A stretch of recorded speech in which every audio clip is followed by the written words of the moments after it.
Hello and welcome. Today I want to talk about financial challenges in retirement. Financial problems are capable of taking a huge toll on a person's mental health as well as physical health, and this in turn tend to affect one's overall quality of life. It could affect some people's sleep, it could affect some people's self-esteem and energy levels. It could even make someone to feel, so many emotions, like feeling angry for no reasons, feeling embarrassed for the situation that they are facing, regretful or ashamed, or even fearful. And it could cause one to experience mood swings and depression.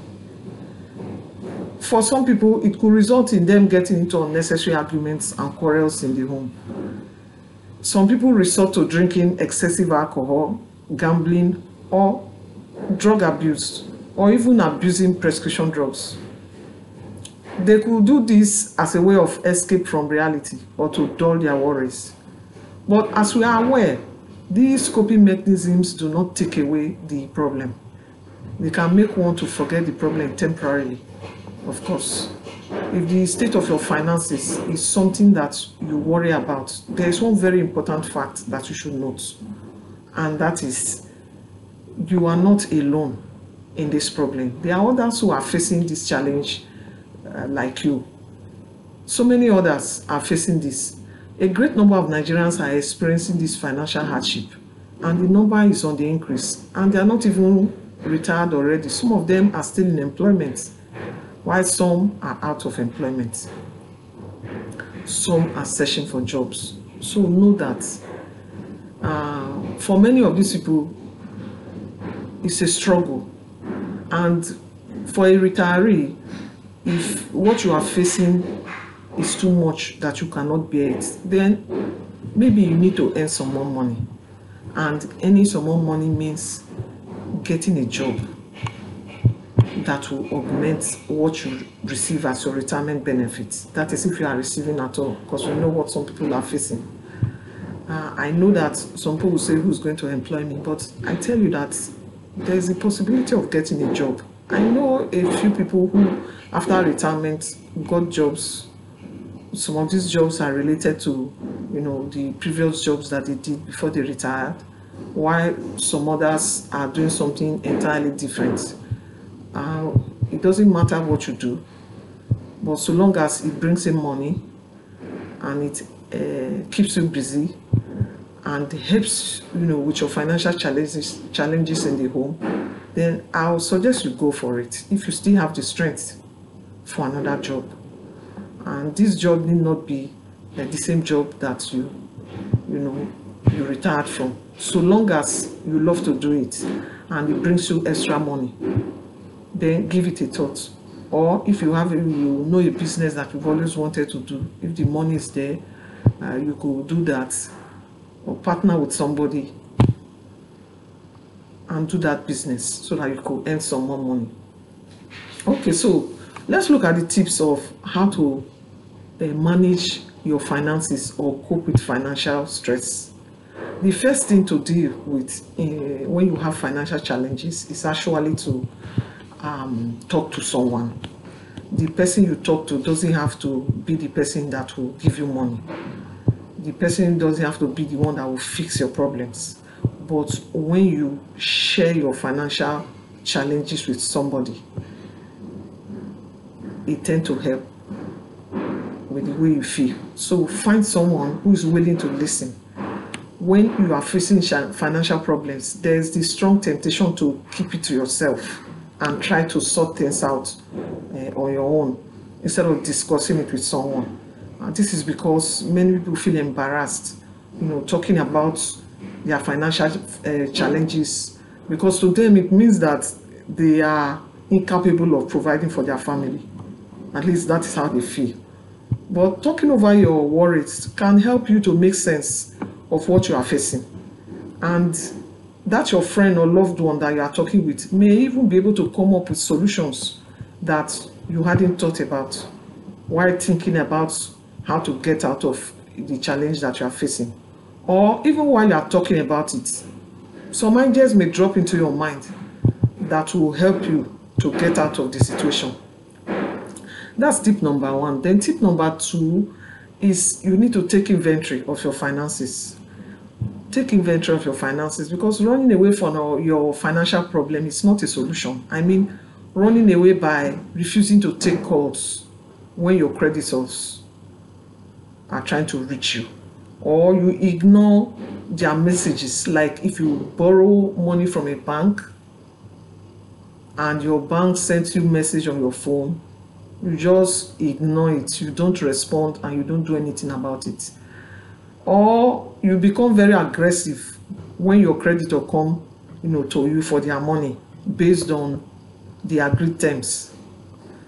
You shouldn't do any of these things or any other denial method, because it will only make things worse in the long run. So instead of living in denial, I suggest that you face your financial situation head on. You need to devise a means to solve your problems by drawing up a detail of what you currently receive.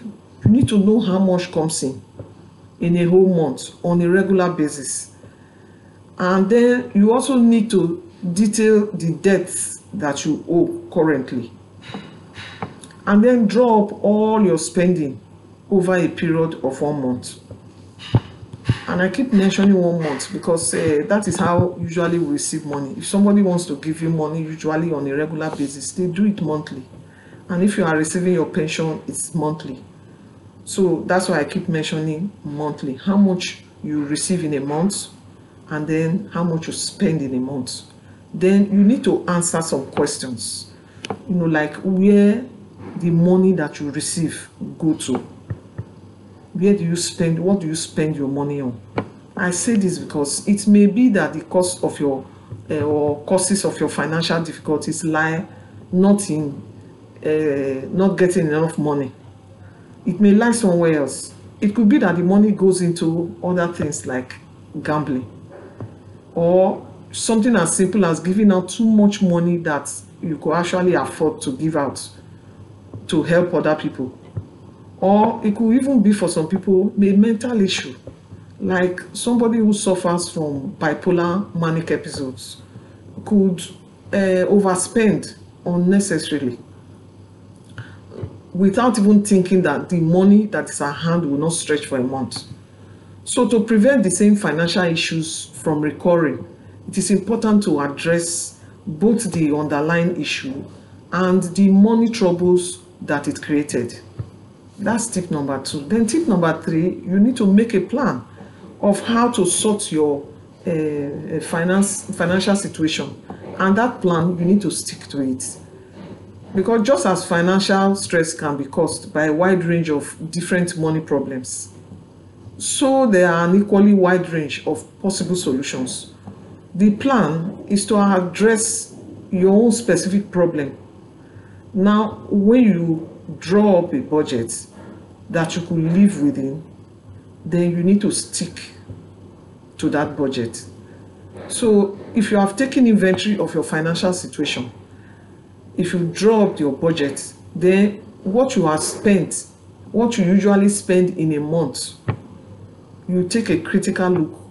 That is where your money go to in a month. You take a critical look at it, so that you will eliminate discretionary spending, you eliminate impulse spending, and you ensure that what goes out of your pocket does not exceed what comes in.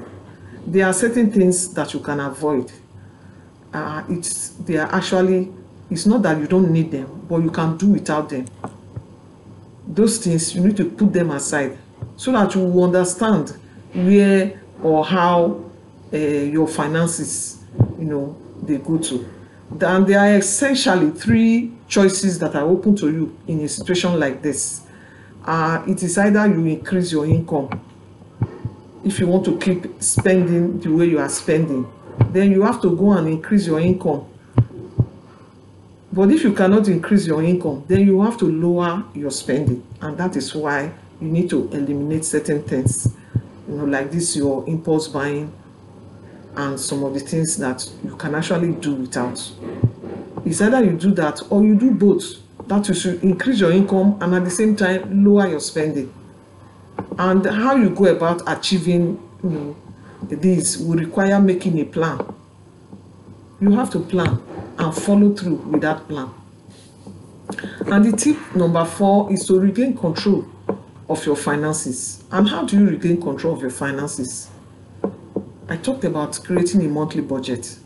And this monthly budget will include every of your daily expenses, everything that you spend money on in a month.